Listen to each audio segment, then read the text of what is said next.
Olá, olá, centelhas! Olha eu aqui com a minha centelha para falar com a sua. Maia Andrade aqui em mais um vídeo em estilo podcast, só para conversar com vocês, aproveitando um momento de intuição, um momento de inspiração, de conversa, de bate-papo com a minha centelha que eu acabei de ter e decidi aproveitar essa energia tão gostosa que vem no momento do insight, no momento da inspiração. Muitas vezes a gente anota e quando vai dar uma olhada nas nossas anotações e vai falar sobre isso, parece que não consegue explicar com a mesma clareza, com a mesma energia que a gente explicaria no momento em que aquele insight aconteceu, sabe? E é, de fato, dessa forma, porque a nossa energia, ela vai mudando, né? Então, aproveitando essa energia para compartilhar com você esse insight aqui, essa coisa maravilhosa. Apesar de que não é a primeira vez que a minha centelha fala isso comigo.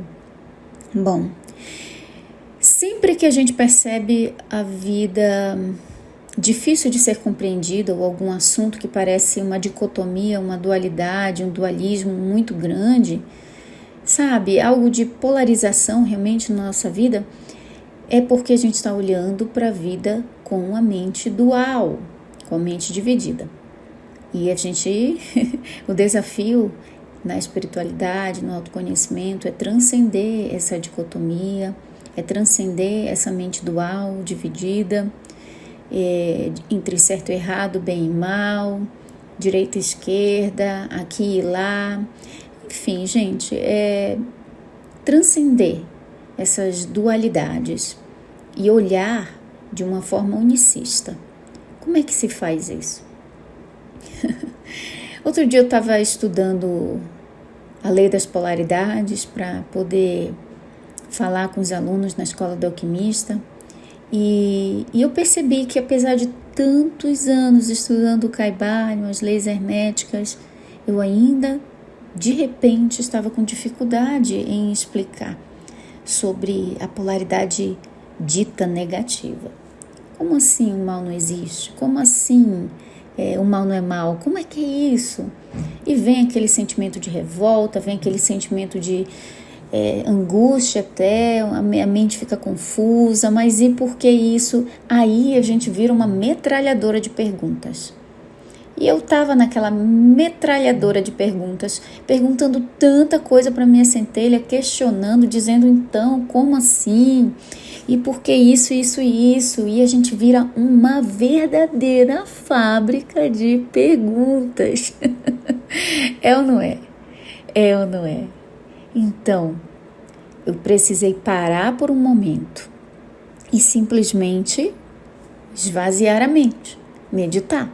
Porque quando a gente está com a mente assim, toda confusa e metralhando de perguntas, metralhando a vida de perguntas, a gente não consegue ouvir a resposta.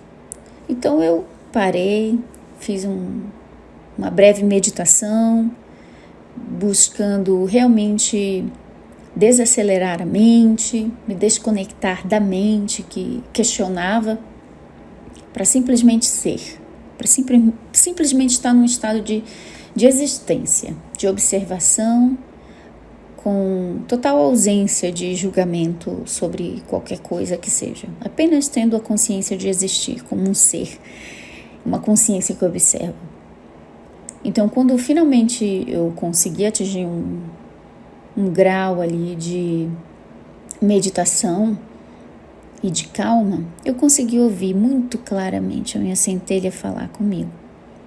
Falou assim: Mai, você está estudando e olhando para essa lei com a perspectiva de uma mente dual. E quando você olha para as coisas da vida com a perspectiva de uma mente dual, naturalmente você vai dividir, você vai classificar, você vai catalogar, você vai separar. Porque é isso que uma mente dual faz. Mas se você quiser entender realmente, você precisa sair da perspectiva da mente dual e olhar de fora. Aí sim você vai olhar com a perspectiva da mente unicista, da consciência unicista, da unicidade. Aí bastou essa simples resposta da minha centelha e eu mudei a minha perspectiva. Mudei para uma mente unicista. Então, ok. E a primeira coisa que me veio para fazer é: eu sei que essas ideias parecem opostas, antagônicas, totalmente diferentes uma da outra, porém, eu também sei que existe uma forma unicista de ver isso, uma forma que transcende o entendimento dual. Então, só de falar isso e me permitir saber que existe essa outra perspectiva, a clareza começa a chegar, começa a vir. Fica tudo muito mais claro. E esse mesmo dilema eu passei agora há pouco, antes de gravar esse áudio para vocês, eu passei agora há pouco. Estava aqui pensando sobre ação e soltar. Isso também é uma coisa que muita gente me pergunta. Mas quando eu tenho que agir, quando é o poder da ação, quando eu tenho que ir para cima, quando eu tenho que persistir, insistir, sabe? Força de vontade, estamina, determinação, garra, tesão pela vida.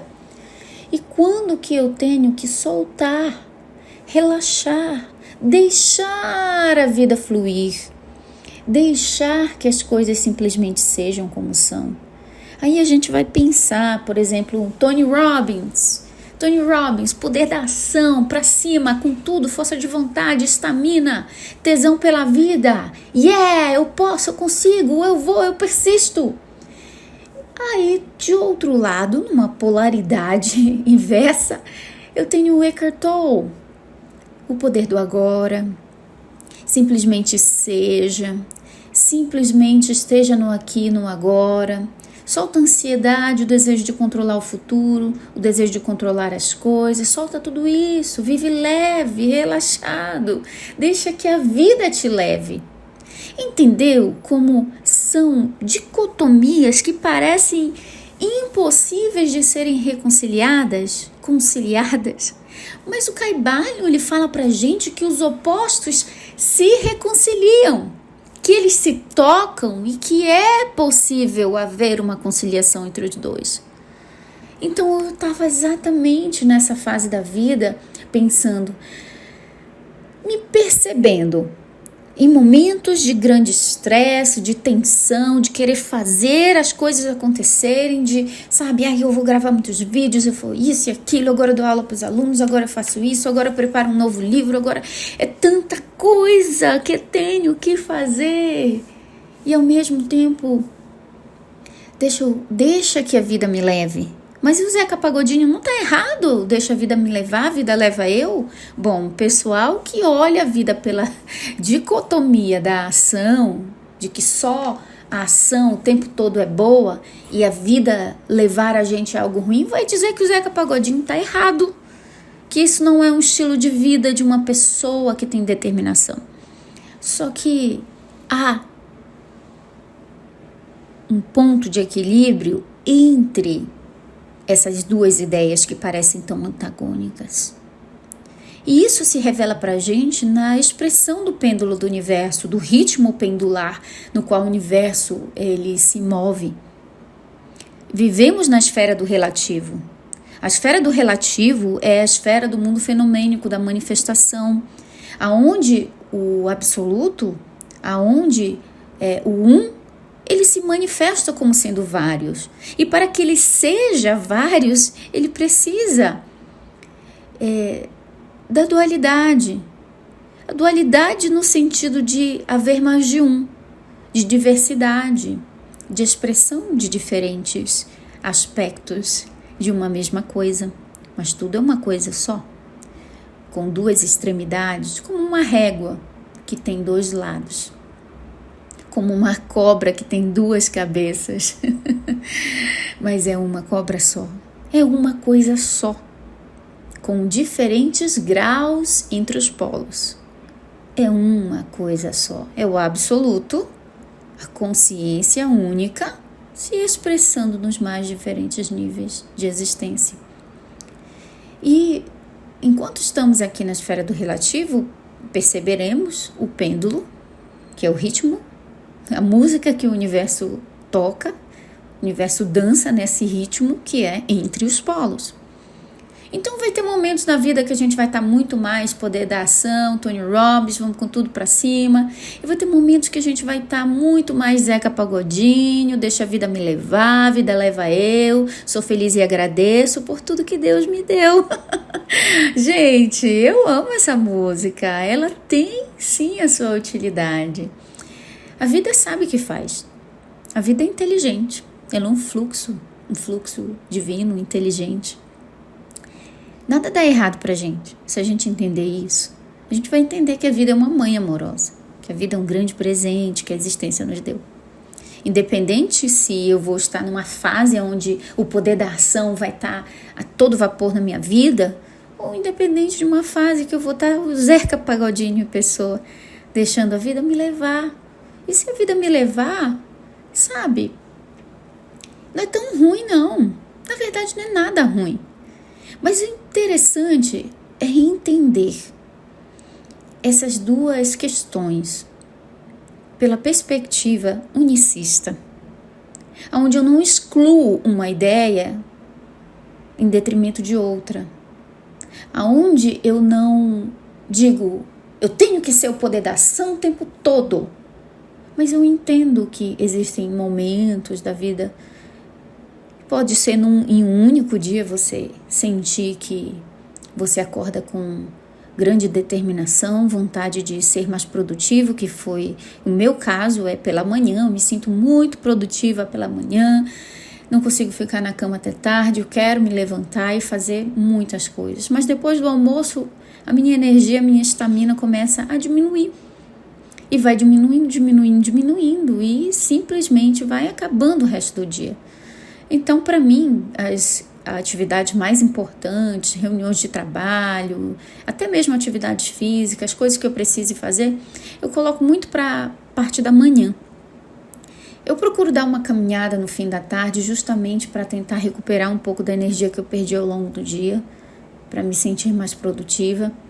Mas a questão é entender o teu corpo, conseguir conversar com ele, conseguir olhar para a tua vida como um todo e saber que tem momentos de maior ação, tem momentos de maior relaxamento e confiar que a vida está levando, para o melhor lugar possível. Então, olhar para esses dois polos, seja qual for, se você estiver numa encruzilhada e agora são ideias opostas, parece que o que uma pessoa está falando é o contrário da outra, você está na encruzilhada da dualidade. Então, nesse momento, é só lembrar que os extremos se tocam, que os opostos se reconciliam, que existe uma unicidade em todas as coisas. Ainda que naquele momento não consiga ver, há uma forma de conciliar essas ideias. Então, eu faço assim, eu visualizo como se fosse uma régua mesmo, e de um lado uma ideia, e do outro lado da mente a outra ideia. Então, eu visualizo as minhas mãos pegando essas duas ideias, ou aproximando e unindo. E eu digo para mim mesma, existe uma forma de unir, sem precisar excluir tudo. Existe uma forma, um entendimento que transcende a mente dual. Esse é o entendimento da unicidade. Uma outra forma que a minha centelha me trouxe de compreender essa perspectiva unicista de olhar para as coisas que parecem tão diferentes, tão opostas, é, por exemplo, o diretor, roteirista, é o mesmo, diretor e roteirista de uma peça de teatro. Ele escolher os atores para interpretar os personagens que ele criou dentro do enredo da peça. E ele está dirigindo a peça. Então, ele está lá olhando nos bastidores toda a peça ocorrendo e os atores interpretando seus papéis. Do ponto de vista do diretor e roteirista daquela encenação, ele olha para todas as personagens sob o ponto de vista de alguém que não está envolvido na peça de forma pessoal como personagem, mas como diretor, como backstage da peça. Agora existe a perspectiva da personagem, de cada personagem.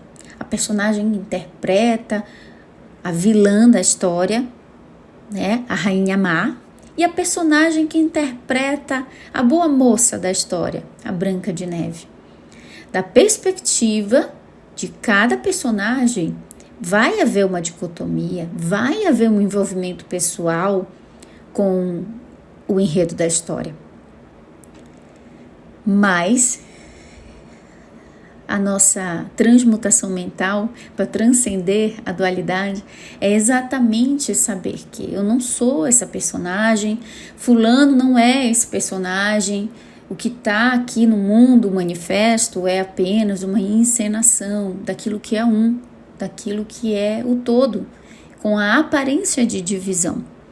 Então há uma forma de olhar para a vida sob a perspectiva de um enredo, não de um personagem, do personagem que pensa que o enredo é real, mas do diretor, roteirista que está criando aquela peça de teatro, está olhando para ela como uma grande obra-prima, uma grande obra de arte. Então imagino que o todo está olhando para a peça que ele criou e é uma grande obra de arte. Poder ter a possibilidade de ter tantas ideias diferentes, tantas pessoas que expressam os mais diversos estados de consciência. Então, um estado de consciência oposto ao outro, isso é uma forma de conciliar os opostos, olhar as pessoas e até mesmo você como sendo uma consciência nua, neutra, que se veste com diferentes estados de consciência. Pode ser que no momento você esteja vestindo a roupa do estado de consciência Tony Robbins, poder da ação, vamos com tudo para cima, determinação. Ou quando você se sente cansado, agora eu vou vestir a roupa do Eckhart Tolle, sabe? O poder do agora. Agora eu vou deixar a vida me levar mesmo e vou me permitir. E não levar a vida tão a sério. Deixar que ela flua, seja com a ação ou não ação. Então, gente, existe uma forma de equilibrar tudo isso. E essa forma só pode ser encontrada pela mente que transcende a dualidade, a interpretação dualística dos fatos, das coisas que a gente observa. Entendendo que existe, sim, uma forma de conciliar todas as ideias opostas. E eu digo, mesmo que eu não consiga ver qual é a forma que conciliaria esses opostos, eu sei, eu confio que existe essa forma. Eu considero que existe essa forma. E só de fazer essa consideração interna eu já me sinto mais em paz. E aquela luta interna, ela termina, ela acaba. E a gente fica mais tranquilo. Então, da próxima vez que entrar numa briga com alguém, seja qual for o tema, porque a pessoa tem uma ideia oposta, diferente da sua, ao invés de desgastar a sua energia tentando convencer o outro, ganhar um argumento contra o outro, concilie as ideias. Lembra da lei das polaridades e do ritmo, que diz que tudo é uma coisa só, com diferentes extremidades, diferentes polos, e que os extremos se tocam, que há uma forma de conciliar as ideias opostas. Prefiro olhar dessa forma, porque quando a gente entra numa briga, mesmo que a gente ganhe com os argumentos mais fortes, o que desperta na outra pessoa é muita raiva, muita mágoa. E, sinceramente, prefiro ser feliz do que sair com a razão. Deixa que, internamente, você concilie esses opostos. Se a outra pessoa tem uma ideia oposta, diferente da sua, não precisa ser tão implacável. Apenas olha para a pessoa, para a ideia dela, ainda que seja muito diferente da sua, e diga para si mesmo: existe uma forma de conciliar. Eu não sei qual, mas existe. É possível. É possível conciliar essas ideias. Ainda que nesse momento eu não entenda, mas eu considero essa possibilidade. E não há necessidade de entrar num embate por causa disso. Bom, gente, essa foi a minha contribuição de hoje, do insight maravilhoso, e é libertador esse sentimento de poder conciliar os opostos. É muito melhor do que lutar contra a extremidade diferente. Traz muito mais paz, muito mais liberdade interior também. E nunca esqueça que você nasceu para ser feliz. Um beijo.